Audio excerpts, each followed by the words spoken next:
31 দিন ট্রিটমেন্ট নেওয়ার পর এখন কি অবস্থা? এখন ভালো। এখন ভালো। মাংস কি শক্তটা নরম হয়েছে? এখন নরম হয়ে গেছে। কোনটা নরম হয়েছে? এই পায়ের। পায়েরটা। এখন হাঁটাহাঁটি হাত উঠো। হ্যাঁ, হাত ওঠে। হাত ওঠে। জি।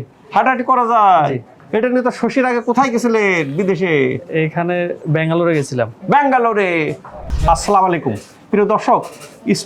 স্ট্রোক হয়ে যাওয়ার পরে আমাদের অনেকেরই হাত পা জাম লেগে যায়, ভার মনে হয়, মুভমেন্ট করতে কষ্ট হয়। এই যে তো স্ট্রোক হয়ে যাওয়ার পরে আমরা বিভিন্ন জায়গায় ছোটাছুটি করি। আমার পাশের যিনি আছেন উনি বিদেশেও গেছিলেন, তারপরে আবার শশীতে ফেরত আসছেন। আমরা ওনার বক্তব্যগুলি শুনবো। আপনার স্ট্রোক হয়েছিল কতদিন? 10 বছর আগে। 10 বছর। প্রিয় দর্শক, সাধারণত আমরা যেটা বলি স্ট্রোক হয়ে যাওয়ার পরে দ্রুত আসলে রেজাল্টটা দ্রুত হয়, 1 বছর পার হলে সময় অনেক বেশি লাগে, সেখানে 10 বছর। কি সমস্যা ছিল? আমার এই হাতের জয়েন্টগুলা জাম্প হয়ে গেছিল আর পায়ের মাসেলগুলা হার্ড হয়ে গেছিল। এখানে কয়দিন ট্রিটমেন্ট নিলেন? এখানে ইনডোরে 26 দিন আর আউটডোরে 1 সপ্তাহ। প্রথম আউটডোর নিয়েছিলেন? জি। প্রিয় দর্শক, আমরা কোনো পেশেন্টের দেখি যে আউটডোরে কাঙ্ক্ষিত ফলাফল হয় না, তখন ইনডোরে। উনি আউটডোরে 7 দিন নিয়ে কাঙ্ক্ষিত ফলাফল হয় নাই, ভর্তি হয়ে গেছেন। ভর্তি হয়ে 26 দিন, মোট 31 দিন। 31 দিন ট্রিটমেন্ট নেওয়ার পর এখন কি অবস্থা? এখন ভালো। এখন ভালো। মাংস কি শক্তটা নরম হয়েছে? এখন নরম হয়ে গেছে। কোনটা নরম হয়েছে? এই পায়ের।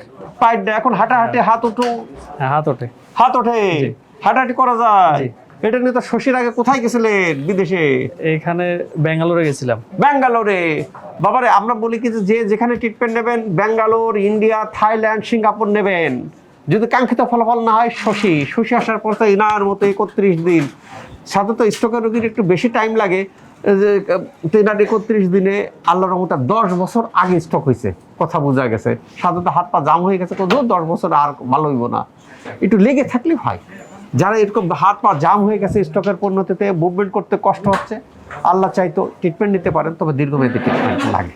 আল্লাহ তাআলা আমাদের সবাইকে ভালো রাখুক এই প্রত্যাশায়। Doctor S M Shahidul Islam.